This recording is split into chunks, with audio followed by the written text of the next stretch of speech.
அன்பார்ந்த தோழர்களே, என் உயிரின் உயிரான விடுதலை சிறுத்தைகளே, அனைவருக்கும் வணக்கம். நாளை ஜூன் 24ஆம் நாள் மாலை 4 மணி அளவில் சென்னை கலைவாணர் அரங்கில் நமது கட்சியின் சார்பில் நடைபெறவுள்ள விருதுகள் வழங்கும் விழா சிறப்பாக வெற்றிகரமாக நடந்தேற வேண்டும். ஜூன் 14ஆம் தேதி திருச்சிராப்பள்ளியில் நாம் நடத்திய மதச்சார்பின்மை காப்போம் பேரணியை மாபெரும் வெற்றி பெற செய்த உங்கள் அனைவருக்கும் மீண்டும் ஒரு முறை எனது நெஞ்சார்ந்த நன்றியை தெரிவித்துக் கொள்கிறேன். 10 நாள் இடைவெளியில் அடுத்த விழா, மாபெரும் விழா, கட்சியின் மிக முக்கியத்துவம் வாய்ந்த ஒரு விழா. பல்வேறு தளங்களில் சிறப்பாக செயலாற்றி வரும் சான்றோர்களை தேர்வு செய்து இந்த விருதுகளை வழங்கி சிறப்பித்து வருகிறோம். அம்பேத்கர் சுடர், பெரியார் ஒளி, காமராஜர் கதிர், அயோத்திதாசர் ஆதவன், காயிதே மில்லத் பிறை,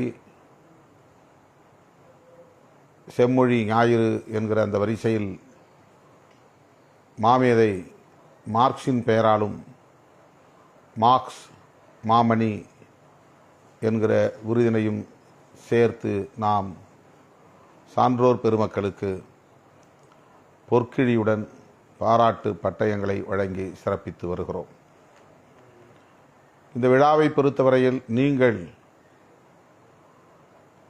அளிக்கும் கொடையை கொண்டுதான் ஆண்டுதோறும் நடத்தி வருகிறோம். ஒவ்வொருவரும் ஒரு விருதுக்கு, பொற்கிழிக்கு பங்களிப்பு செய்து அதன் மூலம் அனைத்து செலவுகளையும் நாம் மேற்கொண்டு வருகிறோம். சான்றோர் பெருமக்களுக்கு பாராட்டு பட்டயம் மற்றும் பொற்கிழி 50,000 என வழங்குவதோடு மட்டுமில்லாமல் அதற்கென ஆகும் செலவு பல லட்சங்களை தாண்டுகிற சூழலில் நீங்கள் ஆண்டுதோறும் அள்ளித்தரும் நன்கொடையை கொண்டு யாவற்றையும் நாம் ஈடு செய்து வருகிறோம்.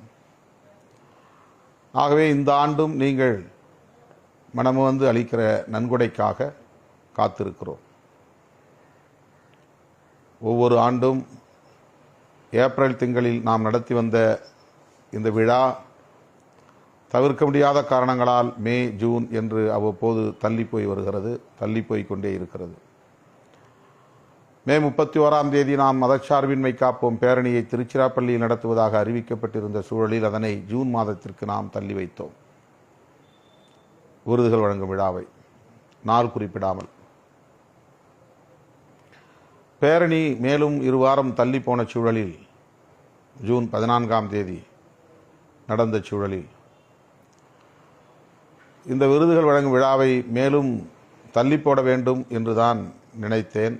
ஆனால் அடுத்தடுத்து நமக்கு இருக்கிற பணிச்சுமைகள், தேர்தலுக்கான பணிகள், கட்சியின் மறுசீரமைப்புக்கான பணிகள் எல்லாம் தேங்கி கிடக்கின்ற காரணத்தால் இந்த விழாவை மேலும் தள்ளி போடக்கூடாது என்கிற காரணத்தால்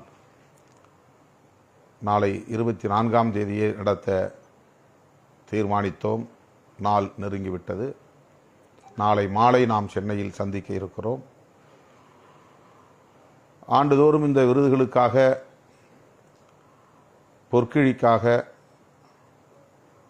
கொடையளிக்கும் தோழர்கள் இன்று அல்லது நாளை முற்பகலுக்குள் அந்த நிதியை நேரிலே வந்து வழங்க வேண்டும் என்று கேட்டுக்கொள்கிறேன். இன்னும் அந்த விழாவுக்கான பணிகள் நிறைவு பெறவில்லை. அதில் கவனம் செலுத்தி கொண்டிருக்கிற சூழலில் முகநூல் நேரலையில் சற்று முன்னதாகவே பேச இயலவில்லை. ஆகவே இந்த தருணத்தில் உங்களை முகநூல் வாயிலாக நான் சந்திப்பதில் மகிழ்ச்சி அடைகிறேன். 24 மணி நேர இடைவெளியில் இந்த அழைப்பை விடுக்கிறேன். இந்த வேண்டுகோளை முன்வைக்கிறேன். பொற்கிழிக்காக நன்கொடை தரக்கூடியவர்கள் இன்றோ நாளை 12 மணிக்குள்ளாகவோ அந்த நிதியை தலைமையில் ஒப்படைக்க வேண்டும் என்று கேட்டுக்கொள்கிறேன். 3 மணிக்கெல்லாம் கலைவாணர் அரங்கத்தில் வந்து தோழர்கள் அரங்கை நிரப்பிட வேண்டும் என்று கேட்டுக்கொள்கிறேன்.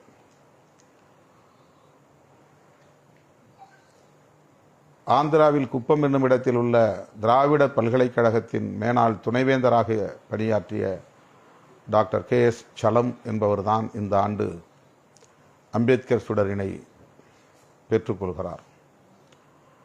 இளமுரசு சத்யராஜ் அவர்கள் பெரியார் ஒளியை பெற்றுக்கொள்கிறார். மேனாள் புதுச்சேரி முதல்வர் திரு வைத்திலிங்கம் அவர்கள் காமராஜர் கதிர் விருதினை பெற்றுக்கொள்கிறார். முனைவர் ஜம்புலிங்கம் அவர்கள் பௌத்த ஆய்வறிஞர், திருவாரூரை சார்ந்தவர். அயோத்திதாசர் ஆதவன் என்கிற விருதினை பெற்றுக்கொள்கிறார். மௌலானா மொய்னுத்தீன் பாகவி அவர்கள் இந்த ஆண்டுக்கான கண்ணிய தமிழர் காயிதே மில்லத் பெயரிலான காயிதே மில்லத் பிறை என்னும் விருதினை பெற்றுக்கொள்ள இருக்கிறார். இலங்கை திருகோணமலையை சார்ந்த தமிழறிஞர், முதுபெரும் தமிழறிஞர், பேராசிரியர் சண்முகதாஸ் அவர்கள் செம்மொழி ஞாயிறுக்கான விருதினை பெற இருக்கிறார். அவர் கனடாவில் தற்போது இருக்கிற காரணத்தால் இந்த விழாவுக்கு வர இயலவில்லை என்று வாழ்த்துச் செய்தி அனுப்பியிருக்கிறார். மார்க்ஸ் மாமணி விருது இந்த ஆண்டு தமிழ்த் தேசிய விடுதலை இயக்கத்தின் பொதுச் செயலாளர் தோழர் தியாகு அவர்களுக்கு நாம் வழங்குகிறோம். இந்த சான்றோர் பெருமக்கள் விழாவிலே பங்கேற்று விருதுகளை பெற்றுக்கொண்டு நம்மிடையே ஏற்புரைகளை வழங்க இருக்கிறார்கள். நிறைவாக நான் உங்களிடையே உரையாற்ற இருக்கிறேன். இந்த விழா சமூக நல்லிணக்கத்தை பேணி பாதுகாப்பதற்காகவும் தலித் அல்லாத சமூகங்களை சார்ந்த ஜனநாயக சக்திகளை அடையாளம் கண்டு அவர்களை ஊக்குவிப்பதற்காகவும் நாம் தொடர்ந்து நடத்தி வருகிறோம்.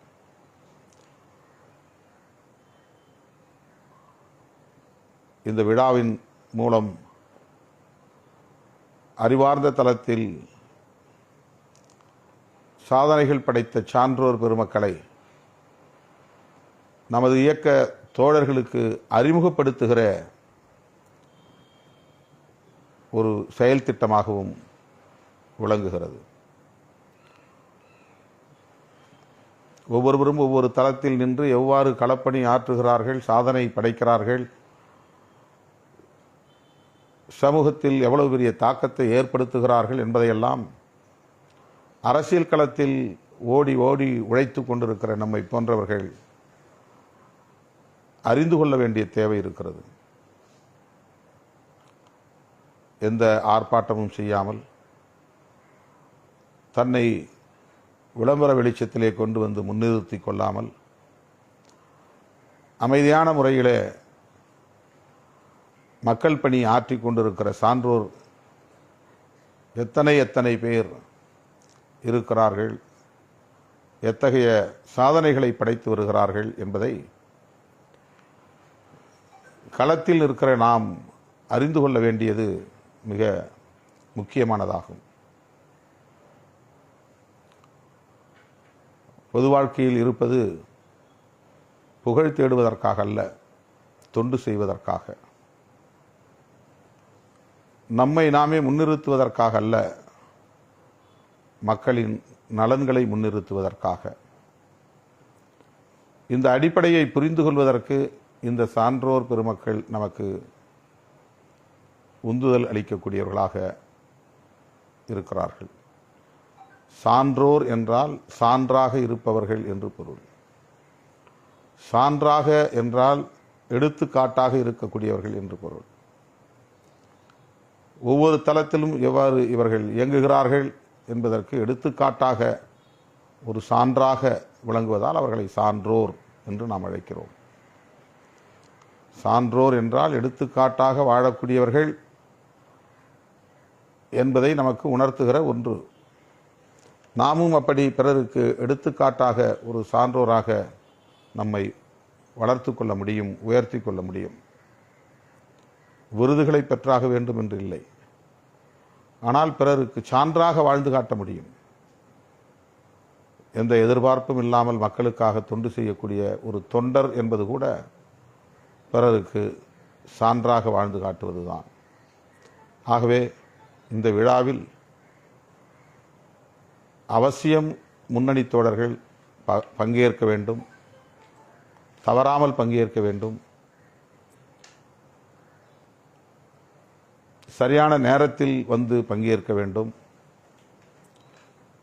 அந்த சான்றோர் பெருமக்களின் உரைகளை நீங்கள் கேட்க வேண்டும் என்று நான் அழைப்பு விடுக்கிறேன். அடுத்து பேரணியில் நீங்கள் நீல வண்ண கோட்டு சூட்டு அணிந்து வந்தது இன்றும் பேசுவிடு பொருளாக இருக்கிறது.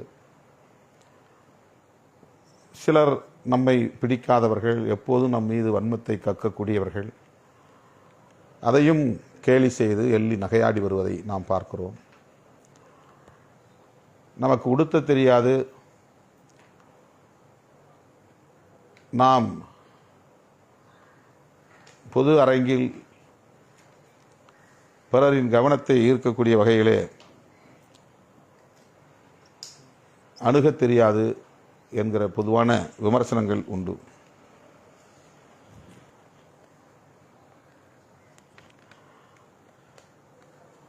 புரட்சியாளர் அம்பேத்கர் அவர்கள் உடையில் கவனம் செலுத்திய வரலாற்றை நாம் அறிவோம். அவரிடத்திலேயே அப்படி ஒரு கேள்வி கேட்டதாகவும் செவிவழி செய்தி உண்டு. எளிய மக்களுக்காக தொண்டாற்றக்கூடிய நீங்கள் ஏன் எப்போதும் கோட்டு சூட்டு அணிந்த தோற்றத்திலேயே இருக்கிறீர்கள் என்று கேட்டதற்கு, காந்தியடிகள் எப்படி இருந்தாலும் அது அவருக்கு பெருமை தரக்கூடிய ஒன்றாகத்தான் இந்த சமூகம் பார்க்கிறது. அவர் உடம்பில் துணி அணியாமல் வெறும் இடுப்பிலே துணி அணிந்து கொண்டு எளிமையாக வாழ்கிறார் என்று அவரை போற்றுகிற இந்த சமூகம், அவரை போல் நான் உடை அணிந்தால் என்னை மட்டுமல்ல நான் சார்ந்த சமூகத்தையே இழிவுபடுத்தி பேசுவார்கள், இகழ்ந்து பேசுவார்கள். ஆகவே நான் எனக்காக மட்டுமல்ல, நான் சார்ந்த சமூகத்திற்கும் எந்த கெட்ட பெயரும் ஏற்படாத வகையிலே நடந்து கொள்ள வேண்டியது எனது பொறுப்பாகும் என்று புரட்சியாளர் அம்பேத்கர் சொன்னதாக ஒரு தகவல் உண்டு. அப்படி சொன்னாரோ சொல்லவில்லையோ, ஆனால் அந்த வாதத்தில் ஒரு உண்மை இருக்கிறது என்பதை நம்மால் உணர்ந்து கொள்ள முடிகிறது. ஆகவே நாமும் பொது வாழ்வில் பயணிக்கிற நாமும் உடையில் கவனம் செலுத்த வேண்டும். ஏனோதானோ என்று இருக்கக்கூடாது. நல்லோர் முன்னிலையில், சான்றோர் முன்னிலையில் நாம் உரையாடுகிற போதோ, கருத்துக்களை பகிர்ந்து கொள்கிற போதோ, களப்பணி ஆற்றுகிற போதோ அவர்களுக்கு நம் மீதான ஒரு நன்மதிப்பை உருவாக்கும் வகையில்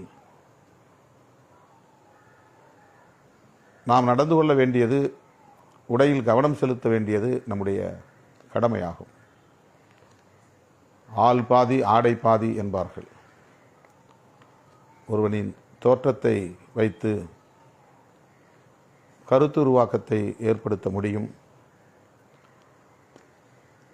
அந்த தோற்றத்தின் மூலம் ஒரு நன்மதிப்பையும் உருவாக்க முடியும். இதை உணர்ந்ததால் புரட்சியாளர் அம்பேத்கர் அவர்கள் எப்போதும் உடையில் கவனம் செலுத்துகிற ஒருவராக விளங்கியிருக்கிறார். ஆகவே நாமும் அப்படி உடையில் கவனம் செலுத்த வேண்டும் என்பது ஒருபுறம் இருந்தாலும், அம்பேத்கர் இன்றைக்கு இல்லை என்று நமது கொள்கை பகைவர்கள் கருதக்கூடாது. இதோ நாங்கள் அம்பேத்கரின் பிள்ளைகள் இருக்கிறோம், அவரது வாரிசுகள் இருக்கிறோம் என்று ஊருக்கு உலகுக்கு உணர்த்துவது நம்முடைய கடமை என்கிற அந்த கோணத்தில்தான் இந்த பேரணியில் நாம் அம்பேத்கரை போலவே கோட்டு சூட்டு அணிந்து வருவோம். வாய்ப்புள்ள தோழர்கள், பொருளாதார வலிமையுள்ள தோழர்கள் கோட்டு சூட்டு அணிந்து வர வேண்டும் என்று நான் வேண்டுகோள் விடுத்தேன்.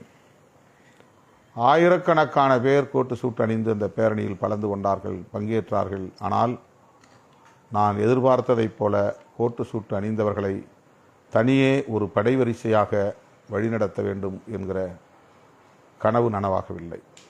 அந்த பெருங்கடலில் பெருந்திரளில் எல்லோரும் கலந்து போனோம், கரைந்து போனோம்.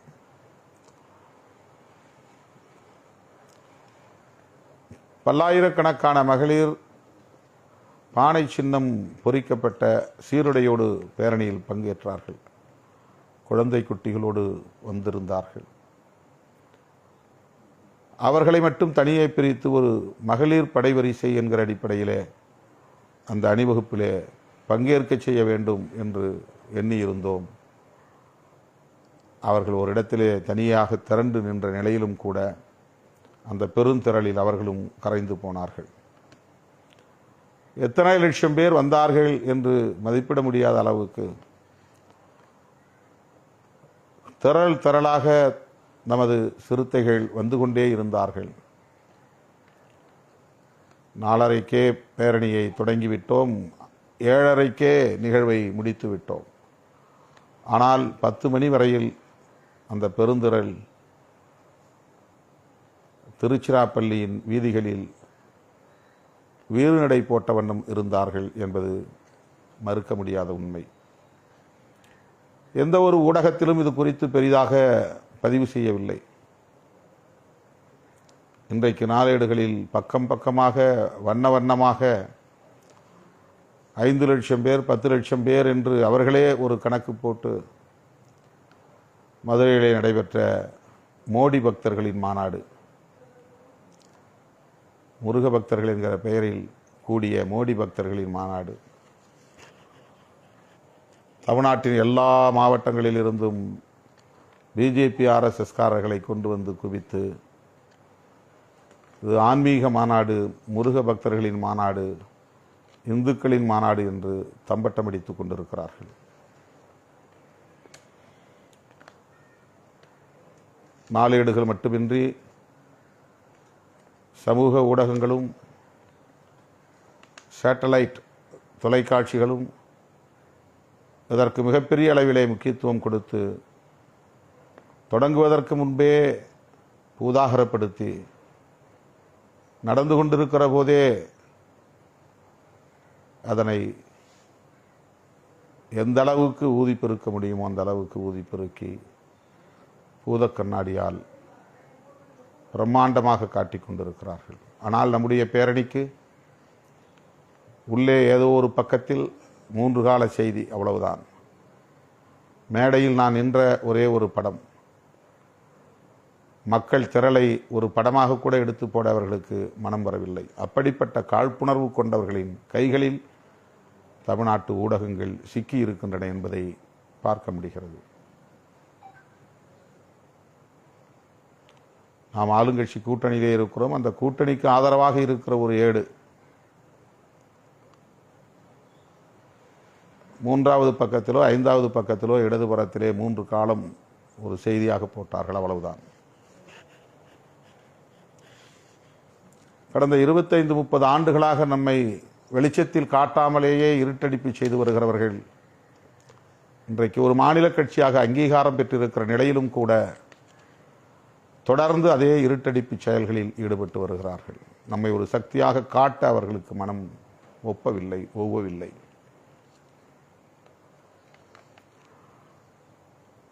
திருப்பரங்குன்றத்திற்கு நான் சென்றிருந்தேன். நம்முடைய தோழர்களின் அழைப்பை ஏற்று முருகன் கோவிலில் வழிபாடு செய்தேன். 30 ஆண்டுகளுக்கு முன்பு ஒரு முறை நான் போனது எனக்கு நினைவு இருக்கிறது. அப்போது நான் மதுரையிலே தடய அறிவியல் துறையில் பணியாற்றி கொண்டிருந்த காலம். மீண்டும் அந்த கோவிலுக்கு செல்ல வேண்டும் என்கிற ஆர்வம் எனக்கு எழுந்தது. சென்றேன். இப்போது கோவிலை சீர் செய்து கொண்டிருக்கிறார்கள். மறுசீரமைப்பு பணிகளை மேற்கொண்டு வருகிறார்கள். ஆகவே கருவறைக்குள்ளே இருக்கிற முருகனை அந்த குடைவரை கோயிலாக உள்ள அந்த குகையில் முருகனை பார்க்க இயலவில்லை. வெளியே ஒரு இடத்தில் அவர்கள் ஏற்பாடு செய்து வைத்திருக்கிற முருகன், தெய்வானை உள்ளிட்ட இதர தெய்வங்களை தரிசனம் செய்ய அனுமதித்தார்கள். பூஜை செய்து எனக்கு திருநீறு பூசினார்கள். கழுத்தில் எனக்கு மாலை அணிவித்தார்கள். தலையில் பரிவட்டம் கட்டினார்கள். உடன் வந்த தோழர்கள் அத்தனை பேரும் முருகனை தரிசித்தோம். ஏறத்தாழ 1 மணி நேரம் கோவிலுக்குள்ளே இருந்தோம். ஏராளமானவர்கள் என்னோடு படம் எடுத்து கொண்டார்கள். தூய்மை பணியாளர்களாக பணியாற்றக்கூடிய பெண்கள் பல பேர் என்னோடு படம் எடுத்து கொண்டார்கள். எல்லாம் முடிந்து நான் வெளியே வாசலுக்கு வந்தபோது ஒரு புதுமண தம்பதி செல்ஃபி எடுத்துக்கொள்ள வேண்டும் என்று ஆசைப்பட்ட போது நானாக வாங்கி எடுத்தேன். அவர்களே எடுக்க முயற்சித்த போது நானே அதை வாங்கி செல்ஃபி எடுத்தேன். அப்போது நெற்றியை நான் துடைத்தேன். அது வழக்கமான ஒன்று. திருநீறு பார்த்து துடைக்கவில்லை. நெற்றிலே வேர்வை இருந்தாலோ அல்லது வேறு காரணங்களாக வேர்த்திருக்கும். வழக்கமாக நான் எப்போதும் தலையை இப்படி நெற்றியை துடைப்பது வழக்கமானது. எந்த உள்நோக்கமும் இல்லாமல் நெற்றியை சரி செய்தேன் அல்லது துடைத்தேன். இதை வைத்துக்கொண்டு 1 வார காலமாக கடுமையாக விமர்சித்து கொண்டிருக்கிறது சங்கி கும்பல். அதை பற்றி நாம் கவலைப்படவில்லை என்றாலும் கூட என் தலைமையை ஏற்றுக்கொண்டிருக்கிற என் உயிரின் உயிரான விடுதலை சிறுத்தைகள், என் மீது நம்பிக்கை உள்ள பொதுமக்கள் புரிந்து கொள்ள வேண்டும் என்பதற்காக சொல்லுகிறேன். 1 மணி நேரம் திருநீரை என் நெற்றியிலேயே வைத்திருந்த நான் கடைசியாக வண்டியில் ஏறுகிற போது அதை துடைத்தேன் என்றால் அது எப்படி இந்துக்களை அவமதித்ததாகும் அல்லது இந்துக்களின் மனதை புண்படுத்தியதாகும்? அதில் எனக்கு உடன்பாடு இல்லை என்றால் வைக்கும்போதே அதை தவிர்த்திருக்க முடியும். கையிலே நான் வாங்கி கொண்டால் போதும். பூசாரிகள் யாரும் நெற்றியில் கட்டாயம் பூசியே தீருவேன் என்று வற்புறுத்துவதில்லை. பொதுவாக கோயில்களில் கருவறை பூஜை செய்யக்கூடியவர்கள் திருநீரை அள்ளி கையிலே தூக்கி போடுவார்கள். சில இடங்களில் தான் திருநீரை நெற்றியிலே பூசுவார்கள். ஆக கையை நீட்டினால் என் கையிலே திருநீரை கொடுத்து விட போகிறார்கள். நான் அதை பூசிக்கொள்ளாமலே கூட தவிர்த்திருக்க முடியும். எந்த கோவிலிலும் அப்படி நான் செய்வதில்லை. சில இடங்களில் நானே பூசை தட்டை வாங்கி கற்பூரம் ஏற்றி அவர்கள் செய்கிற பூஜை வேலையை நானே செய்வேன். எனக்கு அதிலே ஒரு ஈடுபாடு உண்டு, ஆர்வம் உண்டு. புண்ணியம் கிடைக்கும் என்பதற்காக திருநீறு பூசுவதும் இல்லை. அப்படி பூசியிருந்தால் அது எனக்கு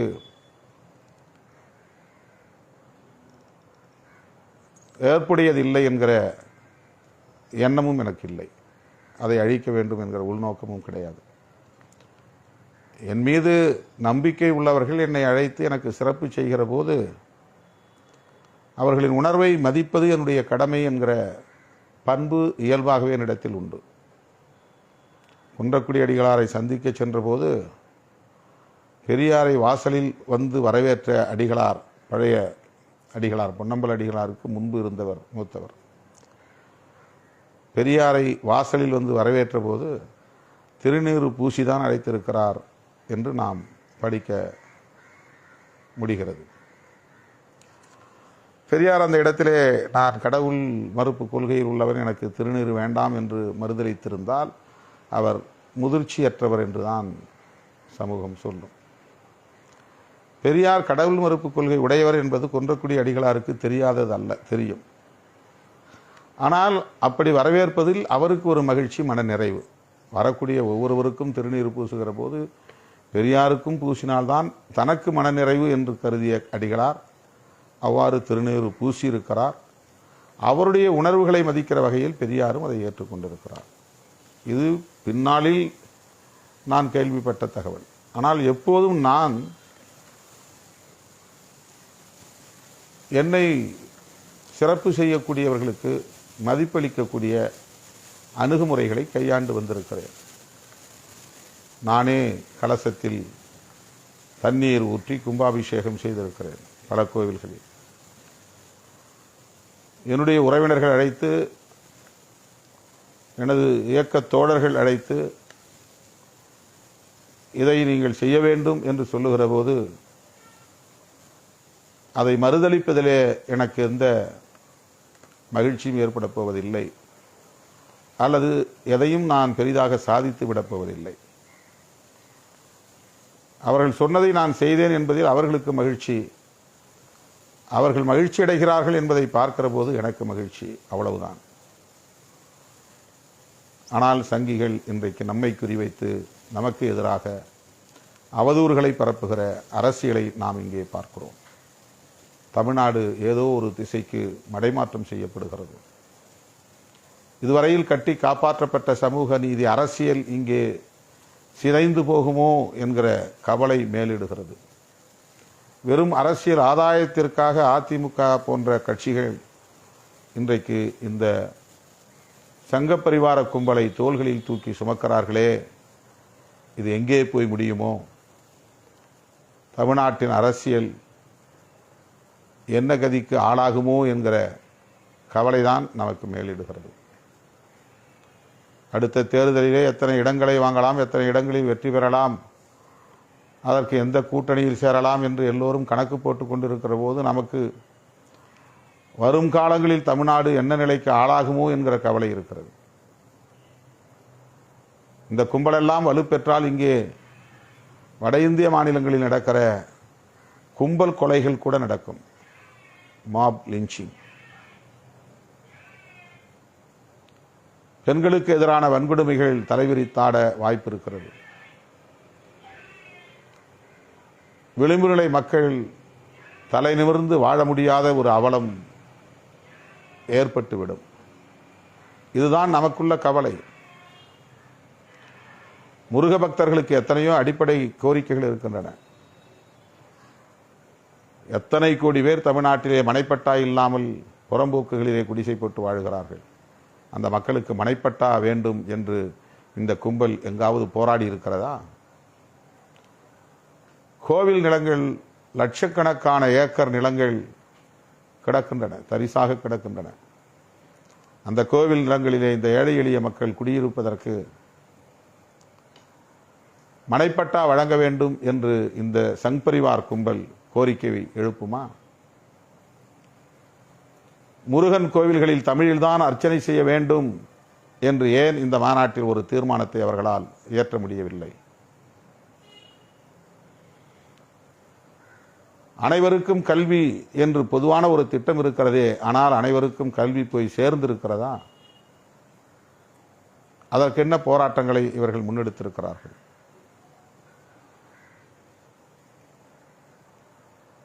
அனைவருக்கும் வீடு என்கிற திட்டம் அறிவிக்கப்பட்டிருக்கிறதே தவிர அனைவருக்கும் வீடு கிடைத்திருக்கிறதா? வீடு இல்லாத மக்களுக்கு வீடு கட்டுவதற்காக என்ன போராட்டங்களை முன்னெடுத்திருக்கிறார்கள்? எத்தனை கிராமங்களில் சுடுகாட்டு பாதை இல்லாமல் அல்லலுறுகிறார்கள். மழை வெள்ளத்தில் இடுப்பளவு தண்ணீரில் இறங்கி தோளிலே பிணங்களை சுமந்து செல்லுகிற காட்சிகள் எங்கெல்லாம் இந்தியா முழுவதும் நடக்கின்றனவே. இதற்காக இவர்கள் என்ன செய்திருக்கிறார்கள்? ஆக இந்த ஏழை எளிய மக்களின் அடிப்படை வசதிகளுக்காக, வாழ்வாதாரங்களுக்காக, அவர்களின் இதர இன்ன பிற கோரிக்கைகளுக்காக போராட முன்வராதவர்கள் மதத்தின் பெயரால், கடவுளின் பெயரால், ஆன்மீகத்தின் பெயரால் இந்த மக்களை பிளவுபடுத்துகிற முயற்சியில் தொடர்ந்து ஈடுபட்டு வருகிறார்கள். இதை எதிர்க்கிற நம்மை பார்த்து நாம் மதத்தின் பெயரால் அரசியல் செய்கிறோம் என்கிறார்கள். சிறுபான்மை சமூகத்தினரை இவர்கள் அச்சுறுத்துகிறார்கள். திருவண்ணாமலை கோவிலில் தான் கார்த்திகை தீபம் ஏற்றப்படும். இதுதான் தமிழ்நாட்டின் மரபு. வேறு எந்த கோவிலிலும், முருகன் கோவில்களில் கார்த்திகை தீபம் என்பது மலையில் ஏற்றுவதில்லை, கோவில்களில் ஏற்றுவதுண்டு. கார்த்திகை தீபம் ஏற்றுகிற ஒரே மலை திருவண்ணாமலை தீபம். ஆனால் திருப்பரங்குன்ற மலையிலே கார்த்திகை தீபம் ஏற்ற வேண்டும் என்று தீர்மானம் நிறைவேற்றுகிறார்கள். உள்ளபடியே திருமுருகன் திருப்பரங்குன்றத்தில் மலை அடிவாரத்தில் தான் இருக்கிறார். அது ஒரு குடைவரை கோயில். கோவிலுக்குள்ளே குடைந்து முருகன் சிலை அங்கே நிறுவப்பட்டிருக்கிறது. அந்த கோவிலின் உச்சிக்கும் முருகனுக்கும் எந்த சம்பந்தமும் இல்லை. திருப்பரங்குன்றத்தில் முருகனின் இருப்பிடம் மலை உச்சியில் கிடையாது. பழனி மலையிலே பழனி ஆண்டவரின் இருப்பிடம் என்பது மலை உச்சியில் இருக்கிறது. ஆனால் திருப்பரங்குன்றத்திலே மலை உச்சியில் காசி விஸ்வநாதர் ஆலயம் தான் இருக்கிறது. சிவபெருமானுக்குத்தான் கோவில் இருக்கிறது. ஒரு புறம் காசி விஸ்வநாதர் ஆலயம், இன்னொரு புறம் சிக்கந்தர் தர்கா உள்ளது. அங்கே ஒரு மசூதியும் உள்ளது. அவர்கள் யார்? அதே மண்ணில் பிறந்தவர்கள் தான். முஸ்லிம்கள் யார்? அரேபிய நாடுகளில் இருந்து வந்தவர்களா? அதே மண்ணில் ஒரு காலத்தில் இந்துக்களாக இருந்தவர்கள், தலித்துகளாக இருந்திருப்பார்கள், அல்லது வேறு ஏதேனும் ஒரு சமூகத்தை சார்ந்தவர்களாக இருந்திருப்பார்கள். அவர்கள் இஸ்லாமியர்களாக மாறிவிட்டார்கள். அவர்களுடைய பூர்வீகம் அது. அந்த பூர்வீகத்திலே அவர்கள் தங்களுக்கான வழிபாட்டு தலங்களை அமைத்து வழிபட்டு வருகிறார்கள். அவர்களை அந்நியர்களைப் போல சித்தரிப்பதும், எதிரிகளைப் போல காட்டுவதும், அவர்களுக்கு எதிரான அச்சுறுத்தலை செய்வதும் எந்த வகையிலே நியாயம் என்று நாம் கேட்கிறோம்.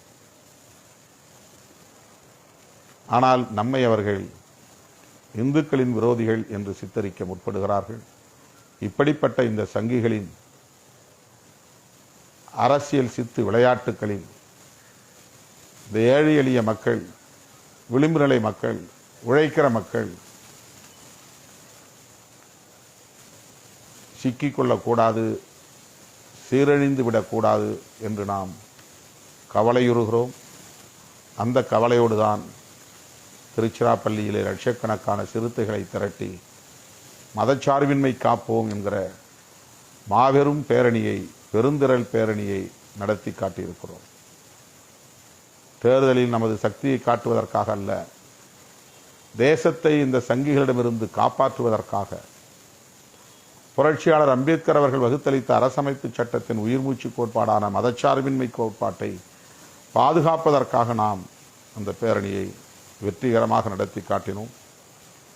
இதுபோன்ற இடதுசாரி சிந்தனை உள்ள சான்றோர் பெருமக்களை அங்கீகரிப்பதும், அவர்களை ஊக்கப்படுத்துவதும், அவர்களோடு இணைந்து பயணிப்பதும் நம்முடைய வரலாற்று கடமைகளுள் ஒன்று. அதன் ஒரு அங்கமாகத்தான் விருதுகள் வழங்கும் விழாவை நாம் தொடர்ந்து நடத்தி வருகிறோம். இந்த விழா நாளை மாலை 4 மணிக்கு, சரியாக 4 மணிக்கு தொடங்கி 10 மணிக்குள்ளாக நாம் முடிக்க இருக்கிறோம். சான்றோர் பெருமக்கள் உரிய நேரத்திற்கு அரங்குக்கு வந்து சேருவார்கள். எனவே 4 மணிக்கெல்லாம் அரங்கில் வந்து நீங்கள் அமர்ந்து விட வேண்டும். அந்த பேரணியில் போட்டு வந்த கோட்டு சூட்டு உடையை என்னால் பார்க்க இயலவில்லை. மீண்டும் அதை பார்க்க வேண்டும் என்று நான் பேராவல் கொள்கிறேன். எனவே பேரணிக்காக தைத்த கோட்டு சூட்டு உடையுடன், அன்றைக்கு டை அணியாதவர்கள் நாளைக்கு டை, அதற்கென்று சிவப்பு நிற டை வாங்கி அணிந்து வர வேண்டும்.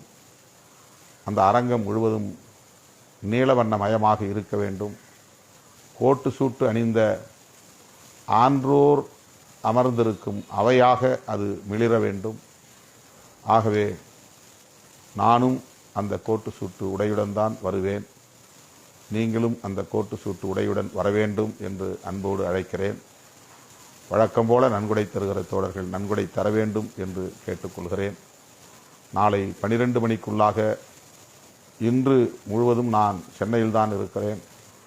தலைமையகம் அம்பேத்கர் திடலுக்கு வந்து அந்த நிதியை ஒப்படைக்க வேண்டும் என கேட்டுக்கொள்கிறேன்.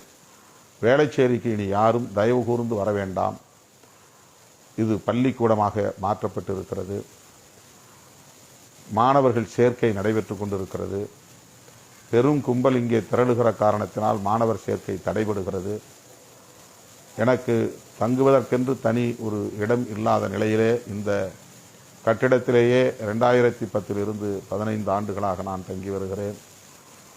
இன்னும் ஓரிரு வாரங்களில் ஏதேனும் ஒரு வாடகை இடம் பிடித்து நான் வேறு இடத்தில் தங்க நேரிடும். கட்சிக்கென்று ஒரு அலுவலகம் இருக்கிற போது யாராயிருந்தாலும் கட்சி அலுவலகத்திற்கு வந்து பார்ப்பதை ஒரு நடைமுறையாக கொள்ள வேண்டும். காலை 10 மணிக்கு மேல் நான் தலைமையகம் அம்பேத்கர் திடலில் இருப்பேன். தமிழகத்தின் பல பகுதிகளிலிருந்து வரக்கூடிய தோழர்கள் நேராக கட்சி தலைமையகம் வர வேண்டும், அங்கே வந்து காத்திருக்க வேண்டும் என்று கேட்டுக்கொள்கிறேன். நாளை மாலை கலைவாணர் அரங்கில் சந்திப்போம். விருதுகள் வழங்கும் விழாவை வெற்றிகரமாக நடத்துவோம். நன்றி, வணக்கம்.